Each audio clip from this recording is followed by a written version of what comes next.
Hello friends ಈ ದಿನ ನಾನು ಒಂದು ಸಿಂಪಲ್ ಆಗಿರುವಂತಹ ಸ್ಲಾಂಟಿಂಗ್ ಆರ್ಚ್ ಕ್ರೋಶಾ ಕುಚ್ಚು ಡಿಸೈನ್ನ ನಾನು ನಿಮಗೆ ಹೇಳ್ತಾ ಇದ್ದೀನಿ. ಇದರಲ್ಲಿ ಕುಚ್ಚಿರೋದಿಲ್ಲ, ಓನ್ಲಿ ಈ ಡಿಸೈನ್ ಮಾತ್ರ ಹೇಗೆ ಹಾಕೋದು ಅಂತ ಹೇಳ್ಕೊಡ್ತೀನಿ. ತುಂಬಾನೇ easy friends. Hello friends, welcome back to ಗೃಹಿಣಿಯ ಕಲಿಕೆ. ಫ್ರೆಂಡ್ಸ್, ಈ ದಿನ ನಾನು ವಿತೌಟ್ ಕುಚ್ಚು ಡಿಸೈನ್ ಹೇಳ್ಕೊಡ್ತಾ ಇದ್ದೀನಿ. ಇದರಲ್ಲಿ ಸ್ಲಾಂಟಿಂಗ್ ಆರ್ಚ್ ಡಿಸೈನ್ ಅಂತ ಹೇಳ್ತೀವಿ. ತುಂಬಾನೇ ಸುಲಭ. ಮೊದಲು ನಾನು ಅದಕ್ಕೆ 6 ಎಳೆ ಬ್ಲೂ ಕಲರ್ ದಾರವನ್ನು ತಗೊಂಡಿದ್ದೀನಿ. ನಾಟ್ ಬ್ಯಾಕ್ ಸೈಡ್ಗೆ ಬರೋ ಥರ ಒಂದು ಲಾಕನ್ನು ಹಾಕ್ಕೊಳ್ಳೋಣ. ಲಾಕನ್ನು ಹಾಕಿದ ನಂತರ ಚೈನ್ಗಳನ್ನು ಹಾಕ್ಕೊಳ್ಳೋಣ. ನಾನಿಲ್ಲಿ 5 ಚೈನನ್ನು ಹಾಕ್ಕೊತಾ ಇದ್ದೀನಿ. ಸೊ ಸ್ಟಾರ್ಟಿಂಗ್ನಲ್ಲಿ 5 ಚೈನನ್ನು ಹಾಕ್ಕೊಳ್ಳೋಣ. 5 ಚೈನ್ನ ಹಾಕ್ಕೊಂಡು 5 ಚೈನ್ನ ಡಿಸ್ಟೆನ್ಸ್ಗೆ ಸರಿಯಾಗಿ ಸ್ಯಾಂಪಲ್ ಪೀಸ್ಗೆ ಲಾಕನ್ನು ಮಾಡ್ಕೊಳ್ಳೋಣ. ಲಾಕ್ ಮಾಡಬೇಕಾದ್ರೆ 6 ಎಳೆನೂ ಕಂಪ್ಲೀಟಾಗಿ ಲಾಕ್ನಲ್ಲಿ ಸೇರಿರಬೇಕು. ಒಂದೆಳೆನೂ ಸಹ ಮಿಸ್ ಮಾಡ್ಕೋಬಿಡಿ. ಸೊ 6 ಎಳೆನೂ ಸೇರಿ ಲಾಕನ್ನು ಮಾಡ್ಕೊಳ್ಳೋಣ. ನಂತರ ಮತ್ತೆ 5 ಚೈನನ್ನು ಹಾಕ್ಕೊಳ್ಳೋಣ. ಸೊ ನಾನಿಲ್ಲಿ ಮತ್ತೆ 5 ಚೈನನ್ನು ಹಾಕ್ಕೊಂಡು ರಿವರ್ಸ್ ಮಾಡ್ಕೊಳ್ಳೋಣ. ರಿವರ್ಸ್ ಮಾಡಿಕೊಂಡು 5 ಚೈನ್ನ ಮೇಲೆ ಲಾಕ್ ಮಾಡ್ಕೋಬೇಡಿ. 5 ಚೈನ್ನ ಒಳಗಡೆ ನಾವು 5 ಚೈನ್ನ ಲಾಕನ್ನು ಮಾಡ್ಕೊಳ್ಳೋಣ. ಸೊ ನೋಡಿ ತೋರಿಸ್ತಾ ಇದ್ದೀನಿ. ಇವಾಗ ಮತ್ತೆ ಫ್ರಂಟ್ ಫೇಸ್ಗೆ ಟರ್ನ್ ಮಾಡಿಕೊಂಡು 5 ಚೈನ್ ಎರಡಿದೆ. ಸೊ ಈಗ ಸೂಜಿನ ಮೇಲೆ 1 ಟೈಮ್ ದಾರವನ್ನು ತಗೊಂಡು ಎರಡೂ 5 ಚೈನ್ನ ಸೇರಿಸಿ ನಾವಿಲ್ಲಿ ಡಬಲ್ ಕ್ರೋಶವನ್ನು ಮಾಡ್ಕೋಬೇಕು.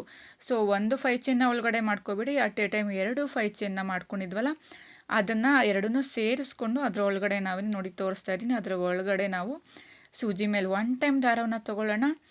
ಡಬಲ್ ಕ್ರೋಶವನ್ನು ಮಾಡ್ತಾ ಹೋಗೋಣ. 2ರಲ್ಲಿ 1 ಮತ್ತು 2ರಲ್ಲಿ 1 ಅಂತ ಡಬಲ್ ಕ್ರೋಶವನ್ನು ಮಾಡ್ಕೋಬೇಕು. ಸೊ ಕಂಪ್ಲೀಟಾಗಿ ನಾವಿಲ್ಲಿ 5 ಚೈನ್ ಒಳಗಡೆ ಎಷ್ಟು ಡಬಲ್ ಕ್ರೋಶಗಳು ಫಿಲ್ ಆಗುತ್ತೆ ಅಷ್ಟು ನಾವಿಲ್ಲಿ ಡಬಲ್ ಕ್ರೋಶವನ್ನು ಮಾಡ್ಕೋಬೇಕು.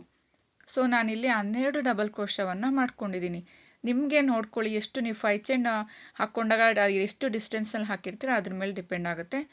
ಸೊ ನಾನಿಲ್ಲಿ 12 ಡಬಲ್ ಕ್ರೋಶವನ್ನು ಮಾಡಿಕೊಂಡು ಲಾಕನ್ನು ಮಾಡ್ತಾ ಇದ್ದೀನಿ. 5 ಚೈನ್ನ ನಾವು ಇಲ್ಲಿ ಮಾಡಿಕೊಂಡು ಡಬಲ್ ಕ್ರೋಶ ಮಾಡ್ಕೊಂಡಿದ ನಂತರ ಅದು ಲಾಕ್ನ ಎಲ್ಲಿಗೆ ಬರುತ್ತೆ ಅಲ್ಲಿಗೆ ಸ್ಲಾಂಟಿಂಗ್ ಆರ್ಚ್ನ ಲಾಕ್ ಮಾಡಿಕೊಂಡು ದಾರವನ್ನು ಮೇಲ್ಭಾಗ ಮಾಡ್ಕೊಳ್ಳೋಣ.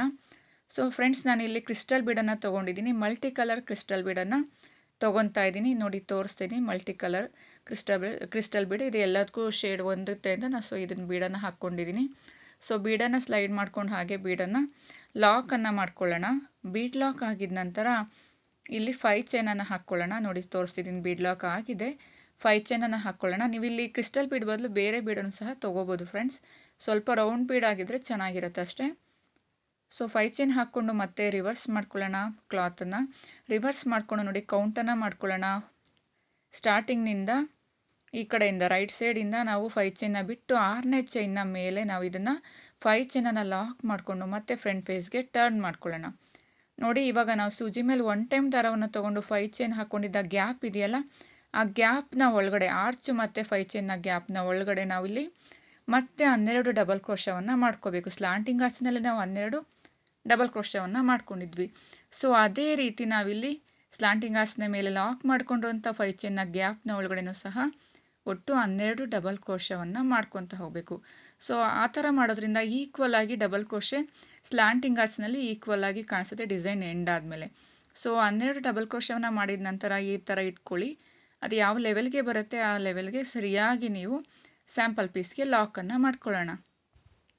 ಸೊ ನೋಡಿದ್ರಲ್ಲ, ಇಲ್ಲಿ ನಾನು ಬ್ಲೂ ಕಲರ್ನಲ್ಲಿ ಮೊದಲು ತೋರಿಸ್ತಾ ಇದ್ದೀನಿ. ಇದರಲ್ಲಿ ನಾನು 2 ಕಲರ್ ಕಾಂಬಿನೇಷನ್ ಮಿಕ್ಸ್ ಮಾಡ್ತೀನಿ. ಒಂದು ಕಲರ್ 5 ಡಿಸೈನಲ್ಲಿ ಮಾಡಿದ್ರೆ ಮತ್ತು ಇನ್ನೊಂದು ಕಲರ್ 5 ಸೇಮ್ ಇದೇ ರೀತಿ ಸ್ಲಾಂಟಿಂಗ್ನಲ್ಲಿ ಮಾಡ್ಕೊತೀನಿ. ಸೊ ಇದೇ ರೀತಿ ಬೀಡನ್ನು ತೊಗೊಂಡು ಮತ್ತೆ ಬೀಡ್ ಲಾಕ್ ಮಾಡಿ 5 ಚೈನನ್ನು ಹಾಕ್ಕೊಳ್ಳೋಣ. ಸೊ 5 ಚೈನ್ ಹಾಕಿದ ನಂತರ ಮತ್ತೆ ಸೇಮ್ ಆ್ಯಸ್ ಯೂಶುವಲ್ ಹಾಗೇ ಕಂಟಿನ್ಯೂ ಮಾಡ್ಕೊತಾ ಹೋಗಬೇಕು. 5 ಚೈನನ್ನು ನಾವು ಸ್ಲಾಂಟಿಂಗ್ ಆರ್ಚ್ನ ಚೈನ್ ಹೋಲ್ 5 ಚೈನ್ ಹೋಲ ನಂತರ ನಾವು 6ನೇ ಚೈನ್ ಹೋಲ್ಗೆ ಲಾಕನ್ನು ಮಾಡ್ಕೋಬೇಕು 5 ಚೈನನ್ನು. ಇದು ರಿವರ್ಸ್ನಲ್ಲಿ. ಸೊ ಈಗ ಮತ್ತೆ ಫ್ರಂಟ್ಗೆ ಟರ್ನ್ ಮಾಡಿಕೊಂಡು 5 ಚೈನ್ನ ಗ್ಯಾಪ್ನ ಒಳಗಡೆ ನಾವು 12 ಡಬಲ್ ಕ್ರೋಶವನ್ನು ಮಾಡ್ತಾ ಹೋಗಬೇಕು. ಸೊ ಕಂಪ್ಲೀಟಾಗಿ ಇದೇ ರೀತಿ ಹೋಲ್ ಡಿಸೈನ್ನ ಇದೇ ರೀತಿ ಮಾಡ್ತಾ ಹೋಗ್ಬೋದು. ನೀವು ಒಂದೇ ಕಲರ್ನಲ್ಲಿ ಬೇಕಾದರೂ ಮಾಡ್ಕೋಬೋದು. ಇನ್ ಕೇಸ್ ಸೀರೆ ಏನಾದರೂ 2 ಕಲರ್ನಲ್ಲಿದ್ದರೆ 2 ಕಲರ್ನಲ್ಲಿ ಮಾಡ್ಕೋಬೋದು. ಸೊ ನಾನಿಲ್ಲಿ ಸ್ಯಾರಿನಲ್ಲಿ ಏನಾದರೂ 2 ಕಲರ್ ಇದ್ದರೆ ಯಾವ ರೀತಿ ಮಾಡೋದನ್ನಕ್ಕೋಸ್ಕರ ಎಕ್ಸಾಂಪಲ್ ಆಗಿ ನಾನು ಬ್ಲೂ ಕಲರ್ನಲ್ಲಿ 1 ಕಲರ್ ಮಾಡಿದ್ದೀನಿ. ಈಗ ದಾರವನ್ನು ಮೇಲೆ ಮಾಡಿ ಎಂಡ್ ಮಾಡ್ತಾ ಇದ್ದೀನಿ ಬ್ಲೂ ಕಲರ್ನ.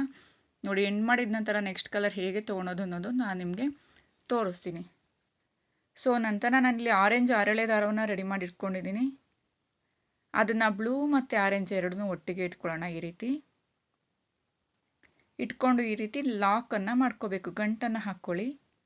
ಎರಡನ್ನೂ ಸೇರಿಸಿ ಈ ರೀತಿ ಗಂಟನ್ನು ಹಾಕ್ಕೋಬೇಕು. ಗಂಟನ್ನು ಹಾಕಿದ ನಂತರ ನೋಡಿ ಬ್ಲೂ ಕಲರ್ ಎಳೆ ದಾರದಲ್ಲಿ ನಾವು ನಾಟನ್ನು ಹಾಕಿದ್ವಲ್ಲ ಎರಡನ್ನೂ ಸೇರಿಸಿ ಆ ನಾಟನ್ನು ಬ್ಯಾಕ್ ಸೈಡ್ಗೆ ಟರ್ನ್ ಮಾಡ್ಕೊಳ್ಳೋಣ. ನೆಕ್ಸ್ಟ್ ಅದನ್ನು ಹೇಗೆ ಮಾಡೋದು ಅಂತ ನಾನು ಹೇಳ್ಕೊಡ್ತೀನಿ, ಯಾವ ರೀತಿ ಗಮ್ಮ ಹಾಕಿ ಫಿನಿಶಿಂಗ್ ಮಾಡೋದು ಅಂತ. ನೆಕ್ಸ್ಟ್ ಇವಾಗ ನಾವು ಆರೆಂಜ್ ಕಲರ್ನಲ್ಲಿ ಸ್ಟಾರ್ಟ್ ಮಾಡ್ಕೊಳ್ಳೋಣ, ಸೇಮ್ ಡಿಸೈನ್ ಬಟ್ ಕಲರ್ ಮಾತ್ರ ಚೇಂಜ್. ನೆಕ್ಸ್ಟ್ ದಾರವನ್ನು ಮೇಲ್ಭಾಗ ಮಾಡಿ ಆ ಸೇಮ್ ಕ್ರಿಸ್ಟಲ್ ಬೀಡನ್ನು ಇನ್ಸರ್ಟ್ ಮಾಡ್ಕೊಳ್ಳೋಣ, ಸ್ಲೈಡ್ ಮಾಡ್ಕೊಂಡು ಹಾಗೆಯೇ ಲಾಕನ್ನು ಮಾಡ್ಕೊಳ್ಳೋಣ. ಲಾಕ್ ಮಾಡಿದ ನಂತರ ಸೇಮ್ ಅದೇ ರೀತಿ ಮತ್ತೆ ನಾವು 5 ಚೈನನ್ನು ಹಾಕ್ಕೊಂಡು ರಿವರ್ಸ್ ಮಾಡ್ಕೊಳ್ಳೋಣ. ಡಿಸೈನ್ ರಿವರ್ಸ್ ಮಾಡಿಕೊಂಡು ಬ್ಯಾಕ್ ಸೈಡ್ಗೆ 5ನೇ ಚೈನ್ ಬಿಟ್ಟು 6ನೇ ಚೈನ್ ಹೋಲ್ಗೆ 5 ಚೈನನ್ನು ಲಾಕನ್ನು ಮಾಡ್ಕೋಬೇಕು. ಸೊ ಇದೇ ರೀತಿ ಓವರ್ಲಾಪ್ ಆಗೋ ಥರ ಒಂದ್ರ ಮೇಲೊಂದು ಹಾಗೆಯೇ ಓವರ್ಲಾಪ್ ಆಗಿರುತ್ತೆ. ತುಂಬಾ ಈಸಿ ಅಲ್ವಾ ಫ್ರೆಂಡ್ಸ್? ಇಲ್ಲಿ ಯಾರಾದರೂ ಕಸ್ಟಮರ್ ಬಂದು ನನಗೆ ಕುಚ್ಚಬೇಡ ಹಾಗೆಯೇ ಸಿಂಪಲ್ ಆಗಿರುವಂತಹ ಒಂದು ಡಿಸೈನನ್ನು ಹಾಕ್ಕೊಡಿ ಅಂದರೆ ಇದು ವಿತಿನ್ 1.5 hour 2 hourನಲ್ಲಿ ಕಂಪ್ಲೀಟ್ ಆಗುತ್ತೆ. ಯಾಕೆಂದರೆ ಇಲ್ಲಿ ಕುಚ್ಚು ಹಾಕೋದಿರೋದಿಲ್ಲ, ನೀವು ಬರೀ ಸ್ಲಾಂಟಿಂಗ್ ಆರ್ಚ್ನ ಹೋಲ್ ಡಿಸೈನ್ ಹೋಲ್ ಸ್ಯಾರಿಗೆ ನೀವು ಪಲ್ಲುಗೆ ಮಾಡಿ ಮುಗಿಸ್ಬೋದು. ಸೊ ಇದರಲ್ಲೂ ಅಷ್ಟೇ ಆರೆಂಜ್ ಕಲರ್ನಲ್ಲೂ ಅಷ್ಟೇ 12 ಡಬಲ್ ಕ್ರೋಶನ ಹಾಕ್ಕೊಂಡು ಸ್ಲಾಂಟಿಂಗ್ ಆರ್ಚ್ನ ನಾವು ಫಿಲ್ ಮಾಡ್ತಾ ಹೋಗಬೇಕು. 5 ಚೈನ ಒಳಗಡೆ 12 ಡಬಲ್ ಕ್ರೋಶ ರೆಡಿಯಾಗಿದೆ. ಸ್ಲಾಂಟಿಂಗ್ ಆರ್ಚ್ ಅದು ಎಲ್ಲಿಗೆ ಬರುತ್ತೆ ಅಲ್ಲಿಗೆ ಲಾಕನ್ನು ಮಾಡ್ಕೊಳ್ಳೋಣ. ಸೊ ನೋಡಿದ್ರಲ್ಲ, ಲಾಕನ್ನು ಮಾಡಿದ ನಂತರ ಮತ್ತೆ ಹಾಗೆ ಕಂಟಿನ್ಯೂ ಮಾಡ್ಕೊತಾ ಹೋಗಬೇಕು. ಮತ್ತೆ ದಾರವನ್ನು ಮೇಲ್ಭಾಗ ಮಾಡಬೇಕು, ಕ್ರಿಸ್ಟಲ್ ಬೀಡನ್ನು ಮತ್ತೆ ಇನ್ಸರ್ಟ್ ಮಾಡ್ಕೋಬೇಕು. ದಾರವನ್ನು ಮೇಲ್ಭಾಗ ಮಾಡಬೇಕು, ಕ್ರಿಸ್ಟಲ್ ಬೀಡನ್ನು ಹಾಕಿ ಹಾಗೆಯೇ ಇನ್ಸರ್ಟ್ ಮಾಡಿಕೊಂಡು ಕ್ರಿಸ್ಟಲ್ ಬೀಡನ್ನು ಲಾಕ್ ಮಾಡಿ ಮತ್ತೆ ನಾವು 5 ಚೈನನ್ನು ಹಾಕ್ಕೋಬೇಕು. 5 ಚೈನ್ನ ಹಾಕಿ ರಿವರ್ಸ್ ಮಾಡ್ಕೋಬೇಕು. ಸೊ ಇದೇ ರೀತಿ ಕಂಪ್ಲೀಟಾಗಿ ಹೋಲ್ ಡಿಸೈನ್ ಇದೇ ರೀತಿ ಬ್ಲೂ ಮತ್ತು ಆರೆಂಜ್ ಕಲರ್ ಕಾಂಬಿನೇಷನಲ್ಲೇ ನಾನು ತೋರಿಸ್ತಾ ಇದ್ದೀನಿ. ಸೊ ಬ್ಯಾಕ್ ಸೈಡ್ಗೆ ಹಾಕಿದ ನಂತರ 5 ಚೈನ ಲಾಕ್ ಮಾಡಿ ಫ್ರಂಟ್ ಫೇಸ್ಗೆ ಟರ್ನ್ ಮಾಡಿಕೊಂಡು ಮತ್ತೆ 5 ಚೈನ ಒಳಗಡೆ 12 ಡಬಲ್ ಕ್ರೋಶವನ್ನು ಮಾಡ್ಕೋಬೇಕು. ಸೊ ರೆಡಿಯಾಗಿದೆ ಫ್ರೆಂಡ್ಸ್, ಈ ರೀತಿ ಕಾಣಿಸ್ತಾ ಇದೆ ನೋಡಿ. ಬ್ಲೂ ಮತ್ತು ಆರೆಂಜ್ ಕಲರ್ ಕಾಂಬಿನೇಷನಲ್ಲಿ ಸ್ಯಾರಿನಲ್ಲಿ ನಿಮಗೆ ಈ ರೀತಿ ಯಾವುದಾದ್ರು 2 ಕಲರ್ ಇದ್ದರೆ ಈ ರೀತಿ ಮಾಡ್ಕೊಳ್ಳಿ ಅಂತ ನಾನು ನಿಮಗೆ 2 ಕಲರ್ನಲ್ಲಿ ತೋರಿಸ್ತಾ ಇದ್ದೀನಿ. ಸೊ 2 ಕಲರ್ ಮಾಡ್ಕೊಳೋದ್ರಿಂದ ತುಂಬ ಚೆನ್ನಾಗಿ ಕಾಣಿಸುತ್ತೆ. ಸೊ ನಾನು ಬ್ಯಾಕ್ ಸೈಡ್ನಲ್ಲಿ ಥ್ರೆಡ್ ಫಿನಿಶಿಂಗ್ ಮಾಡೋದು ಹೇಗೆ ಕಟ್ ಮಾಡಿದ ನಂತರ ಅಂತ ತೋರಿಸ್ತೀನಿ. ಸೊ ಅದಕ್ಕೆ ನಾನು ಫ್ಯಾಬ್ರಿಕ್ ಗ್ಲೂನ ಹಾಕಿ ಲಾಕನ್ನು ಮಾಡ್ತಾಯಿದ್ದೀನಿ, ಗಮ್ಮನ್ನು ಅಲ್ಲಿ ಹಾಕ್ತಾಯಿದ್ದೀನಿ. ಸೊ ಈ ರೀತಿ ಮಾಡೋದ್ರಿಂದ ಥ್ರೆಡ್ಡು ನಿಮಗೆ ಹೊರಗಡೆ ಕಾಣಿಸ್ಕೊಳೋದಿಲ್ಲ, ಪರ್ಮನೆಂಟ್ ಆಗಿರುತ್ತೆ ಡಿಸೈನು. ಹಾಗೆ ನಿಮಗೆ ಥ್ರೆಡ್ ಆಚೆನೂ ಸಹ ಬರೋದಿಲ್ಲ, ಕ್ಲೀನಾಗಿ ಹಾಗೆ ಅಂಟ್ಕೊಂಡಿರುತ್ತೆ. ಸೊ ಈ ರೀತಿ ಫಿನಿಶಿಂಗ್ನ ನೀವು ಮಾಡ್ಕೋಬೇಕು ಎಲ್ಲ ಕಡೆ. ಎಲ್ಲೆಲ್ಲಿ ಥ್ರೆಡ್ಡನ್ನು ನೀವು ಸ್ಟಾರ್ಟಿಂಗ್ನಲ್ಲಿ ಮಿಡಲ್ನಲ್ಲಿ ಮಾಡ್ಕೊಂಡಿದ್ರಿ ಈ ರೀತಿ ಎಲ್ಲ ಕಡೆ ನೀವು ಗಮ್ಮನ್ನು ಹಾಕಿ ಅದನ್ನು ಥ್ರೆಡ್ಡನ್ನು ಲಾಕ್ ಮಾಡ್ಕೋಬೇಕು. ಸೊ ಈ ರೀತಿ ಮಾಡಿದ ನಂತರ ನೋಡಿ ಡಿಸೈನ್ ಕಂಪ್ಲೀಟಾಗಿ ರೆಡಿಯಾಗಿದೆ. ಸೊ ನೋಡ್ತಾ ಇದ್ದೀರಲ್ಲ ಫ್ರೆಂಡ್ಸ್, ಈ ರೀತಿ slanting arch design with crystal ಬೀಡ್ನ ಜೊತೆ ರೆಡಿಯಾಗಿದೆ. ಈ ರೀತಿ ಕಾಣಿಸ್ತಾ ಇದೆ ನೋಡಿ, ತೋರಿಸ್ತಾ ಇದ್ದೀನಿ. ಇಲ್ಲಿ ಯಾವುದೇ ಡಿಸೈನ್, ಈ ಡಿಸೈನಲ್ಲಿ ಕುಚ್ಚಂತೂ ಬರೋದಿಲ್ಲ.